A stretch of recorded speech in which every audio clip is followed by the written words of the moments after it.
Hello and welcome back. Don't forget to watch the previous episode before diving into this one, as it's a continuation. Hey guys, we are into the next day now and it is Easter, so happy Easter. You'll be watching this way in the future. We're currently in Playa Patacona and we need to get down to Cabañal, which is along the seafront. So we're going to go there first and then from there make our way. It might be that we need to take the bus, however. So, as mentioned there, this is not just any day in Valencia. The day of this recording was Easter, and therefore, what better way to get involved with the festivities and do some recording. Also, totally off script, but I don't know why, every time I think of the word festive, I always imagine a Greg's festive bake.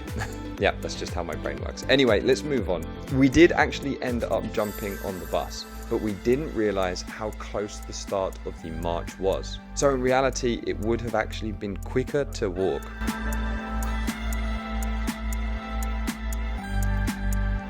See, I could do like Bold and Bankrupt. Yeah? Is that on me? Yeah. I do not consent to this. I don't. Yeah. Okay, there you go.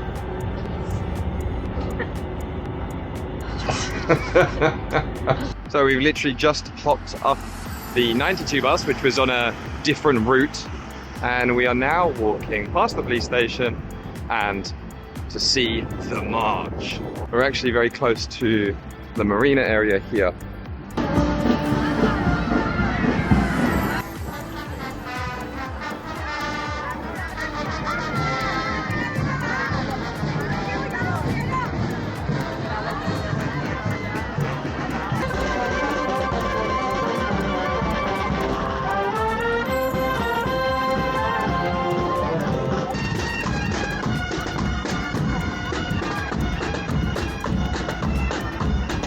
So that's the end of the march, but we're gonna keep walking around and having a look. You can see that everyone are now starting to follow the back of the march.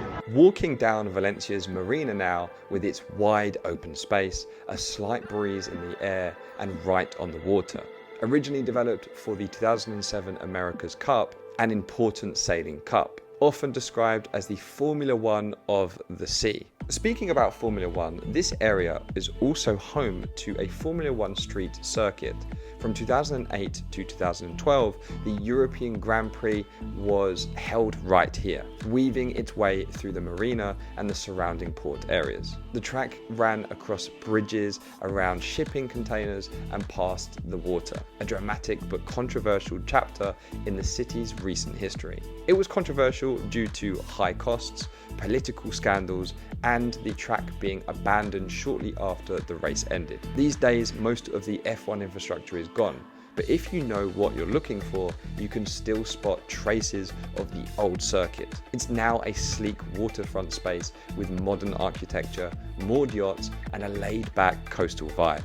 One of the standout buildings here is the Bliss, a striking white structure with bold horizontal lines that seem to float above the marina. It was built as a viewing platform for the sailing races, but now it houses restaurants and terraces with incredible views over the sea.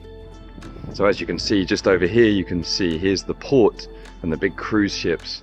And then this is open during the summer, so no doubt we'll be having some good evenings here. And a very funny name for a bar here, look at this. So it's a steakhouse, beer and food, and the bar's name is Mala Bar. Mala meaning bad. The whole area is perfect for a relaxed walk, especially in the late afternoon when the light gets warm and golden. There's a growing mix of bars, cafes, and outdoor spaces that make it easy to slow down, grab a drink, and just take in the atmosphere. It's still close to the city, but it feels like you've arrived somewhere completely different, modern, open, and effortlessly chilled out. I think you're starting to understand why I selected Valencia as my choice of where to live. We have the best of both worlds. The city with all the busyness, nightlife, shops, and where it's all happening. And then the seafront, where you can breathe, unwind, and exercise. So we didn't actually come up here to get a drink. We were just having a look at the bars. But yeah, they've got live DJs. Valencia's coastline stretches out with a series of long, golden beaches that are surprisingly easy to reach from the city. Starting at Playa de las Arenas, you're right at the edge of the marina, a wide open beach lined with palm trees, seafood restaurants, restaurants, and a spacious promenade that's always buzzing with life. It blends seamlessly into Playa de la Malvarrosa, which has more of a local laid-back feel. To be honest with you, without going back into the town, you wouldn't know you'd hopped from one beach to the other. It appears to flow all the way along from one to the next. Look at that, grilled chicken. And we've got the grilled chicken there too. The patatas bravas. Here we've got alioli sauce, and here we've got the So here we have boquerones, and here we have the calamares. That food was absolutely lovely. Now the plan is we're walking down the beach now, as you can see behind me. It looks like it's going to rain, to be honest. So look at this.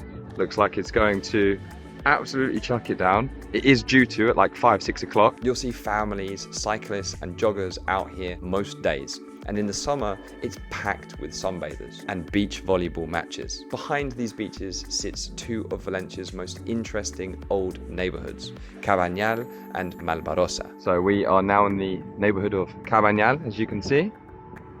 These were once traditional fishing villages with narrow streets, colourful tiled houses, and a proud working class identity. But not too long ago, they were under threat. The local government had plans to demolish large parts of Cabanyal to make way for hotels, luxury apartments, and even a wider road leading straight to the beach. The community, though, pushed back hard. And after years of protests, court cases, and political fights, the demolition was halted. Honestly, there's one thing I have to take my hat off to the Valencians.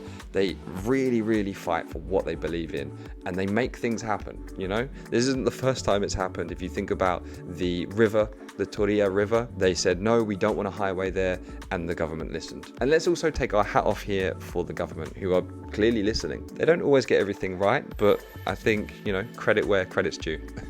What we have now is something really special, a coastline that blends the charm of the old fishing towns with the energy of the modern seafront. You can walk along the promenade from Las Arenas all the way to Playa de la Patacona, which technically crosses into the neighboring town of Alboraya and is therefore not part of the city of Valencia. Patacona feels a bit quieter, with a more relaxed residential vibe and some great little cafes tucked just off the beach. It's all part of the same stretch of sand, but each section has its own character, from lively and urban to peaceful and chilled out. Also, it just so happens Patacona is where I live.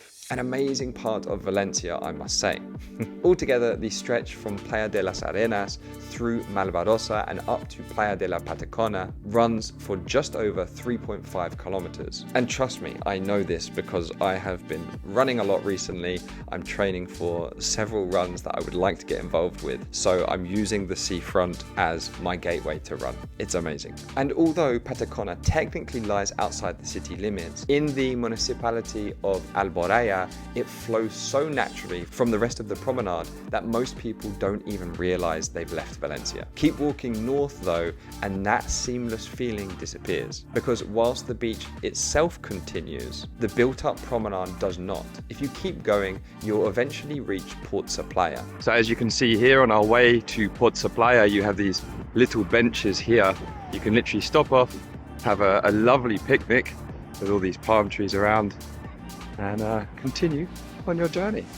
A small, self-contained seaside development that looks and feels very different from the rest of the coast. Built in 1970s, it was designed as a private holiday complex with pastel-colored buildings, arched walkways, and boats docked along a man-made canal system. That layout earned it the nickname Little Venice. And while it's undeniably photogenic, its arrival wasn't without controversy. When it was first proposed, many locals in Alboraya opposed the project. It felt artificial, exclusive, and out of step with the surrounding areas. There were concerns about coastal access, environmental impact, and the fact it seemed more like a resort enclave than a natural extension of the town. Even today, Port Saplaya feels somewhat separate, both physically and culturally. Unlike Patacona, which blends into the urban fabric of Valencia, Port Saplaya is tucked away. You can walk there along the sand or take a wine winding back route through Alboraya, but there's no natural promenade connecting the two.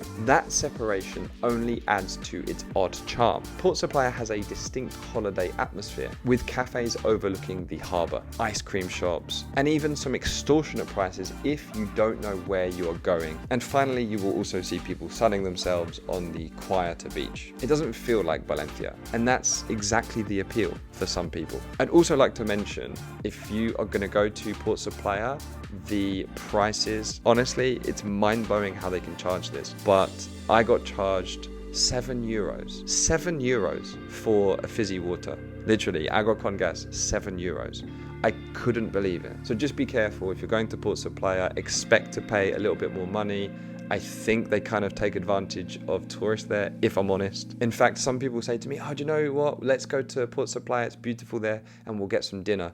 The food isn't that good, if I'm honest. I'm just putting it out there. Anyone who lives there, I'm really sorry, but if you want a decent restaurant, go to Playa Patacona or Malvarrosa. Those restaurants are fantastic. Or even better, head into the city center, and the food that they have there is incredible. The quality of food here in Valencia is next level. Look at Google Maps and look at the reviews.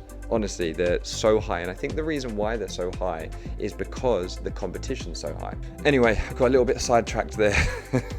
That is where our adventure will be coming to an end today. I do hope you've enjoyed it. Let me know what you thought about the seafront here in Valencia. Don't forget to like this video, comment and subscribe if you haven't already, and I'll see you in the next one. Thanks.